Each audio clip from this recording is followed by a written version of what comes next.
পরকিয়া করে? কি কি বললে তুমি? আরে না না, তেমন কিছু না। ও ইয়ে, আমার গলাটা তো শুকিয়ে গেল। তুমি একটা কাজ করো, আমার জন্য এক গ্লাস পানি নিয়ে এসো, যাও। ঠিক আছে। এই এই কাজের বুয়া, এদিকে আয়। কি ব্যাপার? হ্যাঁ, তোর এত বড় সাহস, তুই তোর পেটে এসব কি লিখেছিস? আমার বউ পরকিয়া করে মানে? এসবের মানে কি? স্যার আপনি বিশ্বাস করেন আমি সত্যি কথা বলতেছি স্যার। চাপ, একটা কথা বলবি না। এই কে তুই, হ্যাঁ, যে তোর কথায় আমার বউকে অবিশ্বাস করব? আমার বউ পরকিয়া করতেই পারে না। স্যার আমি জানি আপনি আমার কথা বিশ্বাস করবেন না। আপনি যদি বিশ্বাস না করেন আপনি বোনকে ডাক দিয়ে জিজ্ঞেস করে দেখতে পারেন আমি সত্যি কইছি না মিথ্যা কইছি। আচ্ছা ঠিক আছে, আমি আমার বোনকে জিজ্ঞেস করছি। যা যা তুই এখান থেকে। মায়া, মায়া, এই কোথায় তুই? হ্যাঁ ভাইয়া বলো। কি হ্যাঁ, তোরা এসব কি শুরু করেছিস? মানে? মানে তুই কিছুই বুঝতে পারছিস না, তাই না? না বুঝতে পারছি না, কি বলতে চাইছো সেটা বলো। আচ্ছা, একটু আগে কাজের মেয়ে নিজের পেটের মধ্যে লিখেছে যে আমার বউ নাকি পরকিয়া করে। এসবের মানে কি? কাজের বুয়া যা বলছে সত্যি বলছে ভাইয়া। তোমার সংসারে ঝামেলা লাগবে বিধায় আমি কিছু বলি নাই এতদিন। ভাবি সত্যিই পরকিয়া করে। তার মানে তুই যেটা বলছিস সেটা সত্যি? হ্যাঁ ভাইয়া। আচ্ছা ঠিক আছে, আমি তাহলে এর একটা ব্যবস্থা অবশ্যই করব। আজকে আমি ট্রেনিংয়ে না গিয়ে আমি লুকিয়ে থাকবো, তারপর দেখি তোদের কথা সত্যি কিনা। যা তুই এখান থেকে। আচ্ছা ঠিক আছে ভাইয়া।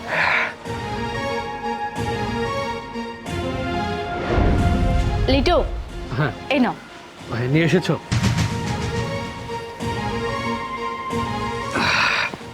আচ্ছা ঠিক আছে, এই নাও। শোনো না, আমাকে যেহেতু যেতেই হবে, আমি আর দেরি করতে চাচ্ছি না, আমি যাচ্ছি তাহলে।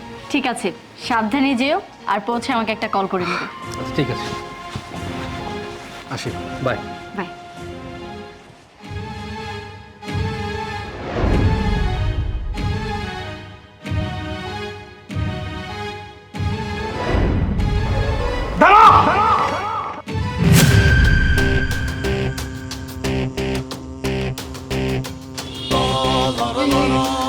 লিটু, তুমি ট্রেনিং এ যাওনি? আমি ট্রেনিংয়ে চাইনি, তুই জিজ্ঞেস করছিস তাই না? হাই, তুই আমারও বর্তমানে একটা পর পুরুষের সঙ্গে পরকিয়া করছিস? ছি! হ্যাঁ, আমি পরকিয়া করি।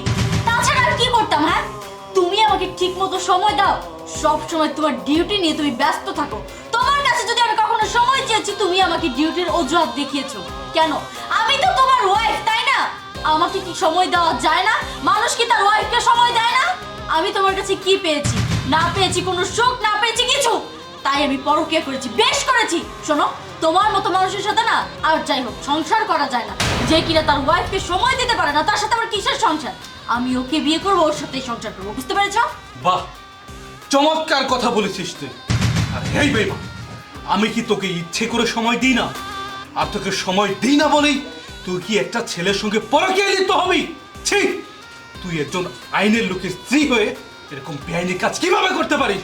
তুই কি ভাবিস আমি কি তোকে ইচ্ছে করে সময় দিই না? আরে এই, তোদের ভালো রাখার জন্য আমরা সারা দিন ডিউটিতে লিপ্ত থাকি। তোদের ভালো রাখার জন্য আমরা সব সময় পরিশ্রম করে যাচ্ছি।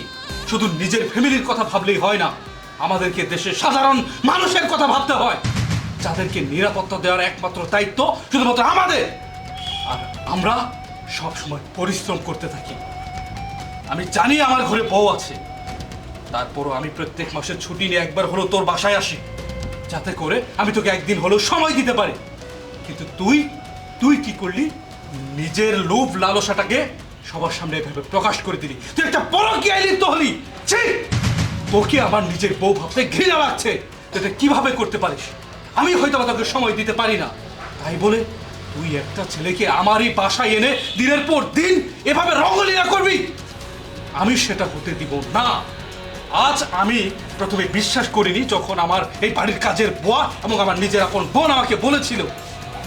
তারপর আমি চাইলাম যে তোকে আমি হাতে নাতে ধরবো। যদি সত্যি হয় তাহলে এর একটা ফয়সালা অবশ্যই আমি নিব, আর যদি মিথ্যা হয় তাহলে আমার বোন আর এই কাজের বুয়ার খবর আছে। কিন্তু না, তুই সত্যি সেটাই প্রমাণ করলি যেটা ওরা বলেছিল। হ্যাঁ, তুই যেহেতু তোর এই পরকীয়া ছেলেটাকে নিয়ে ভালো থাকতে চাইছিস, তাহলে যা, বেরিয়ে যা আমার বাড়ি থেকে ওর সাথে নিয়ে যা।